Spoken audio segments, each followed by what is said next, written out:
So today's video is going to be a little bit different than normal. No video review, and it's not another talk about dating and all of that. I don't want this channel to become exclusively dating advice. It's not my intent.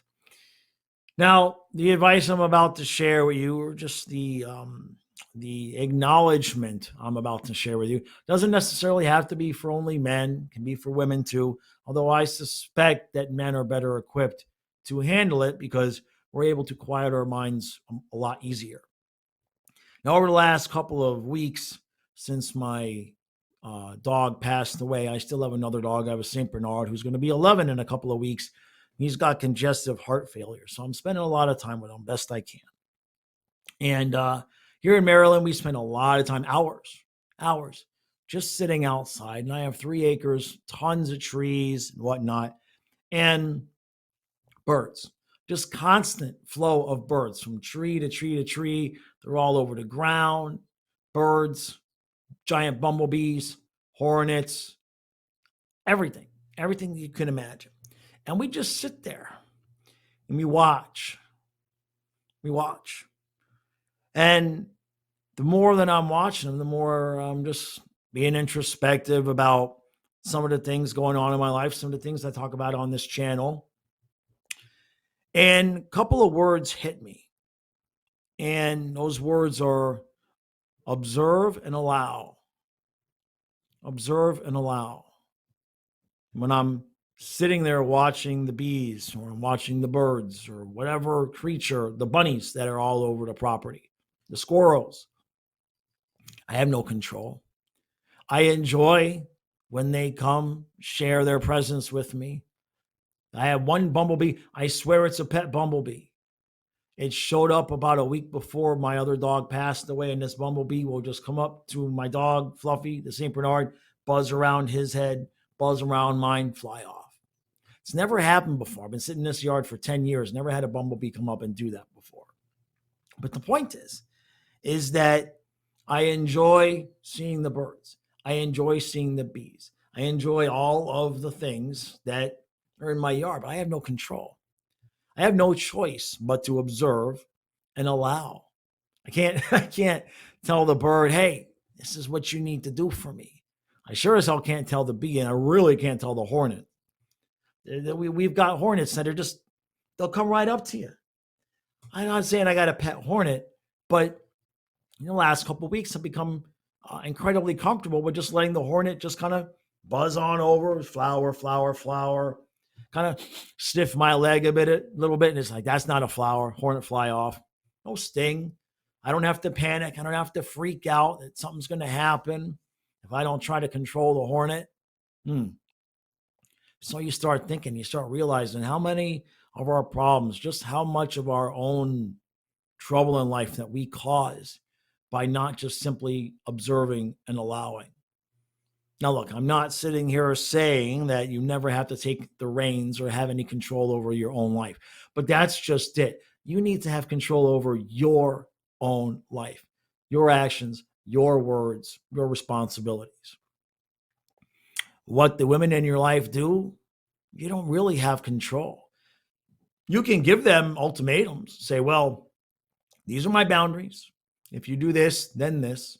Okay, that's all fine, well, and good.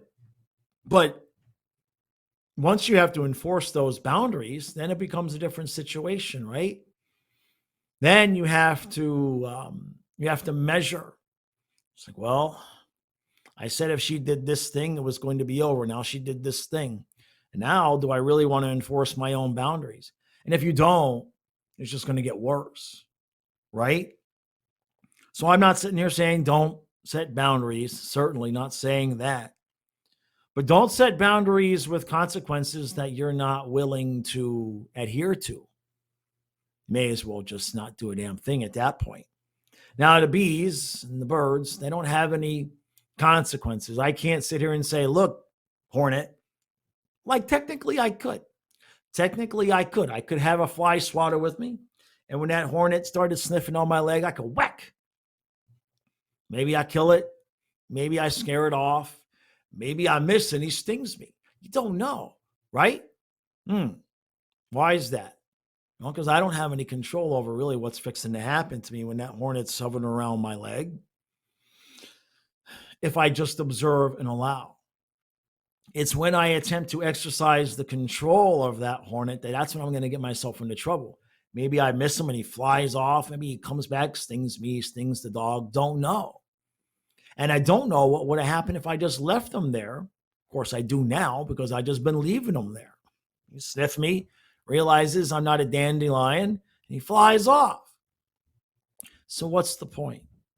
The point is that although there's a lot of advice on my channel and there's advice on everybody's channel and everybody's trying to say, do this and don't do that and do all these things. And that's all fine, well, and good, because this video probably won't get 1/10 of the views that a review of somebody else's dating video will get. So, obscurity is just that. So we all try to make content that YouTube's going to show.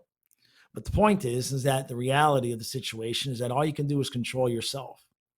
The rest of the people out there, whether they're your wife, your mother, your father, your brother, your sister, your cousin, your kid, your dog, the bee, the bird, all you really should be doing is observing and allowing. You can state your boundaries. You can talk about, if you do this, I'll do this. Okay. There's a rule in my house with the wasps and the bees and the hornets. Stay out of the house. As long as you stay outside of the house, that's your territory. There's no bug spray. There's nothing. I haven't had this house treated in 10 years. But if you come in the house, I'm going to grab the broom. I'm going to try to escort you out of the house nicely.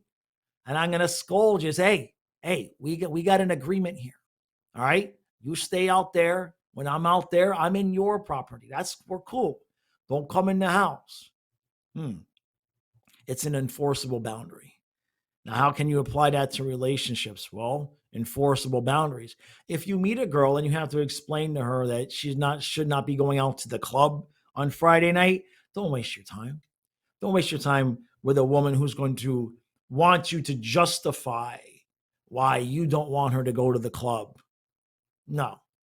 If you set your boundary about no male friends, you're going to lose. You're going to lose some women that way, but lose them in the beginning. Don't have the argument. It's not up for negotiation. If that's your boundary, do not negotiate it. And don't allow her to negotiate it either.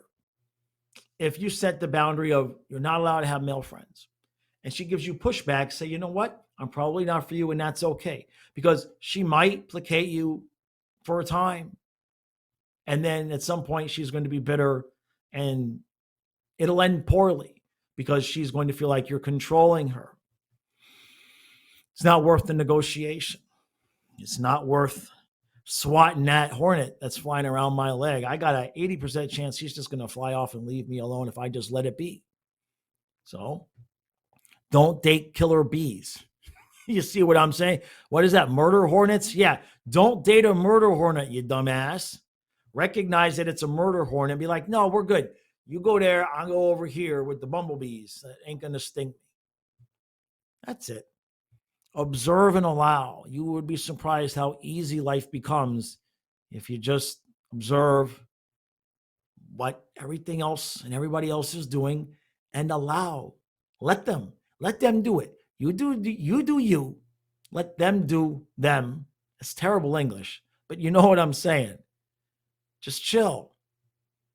And what's meant to come to you, it'll show up.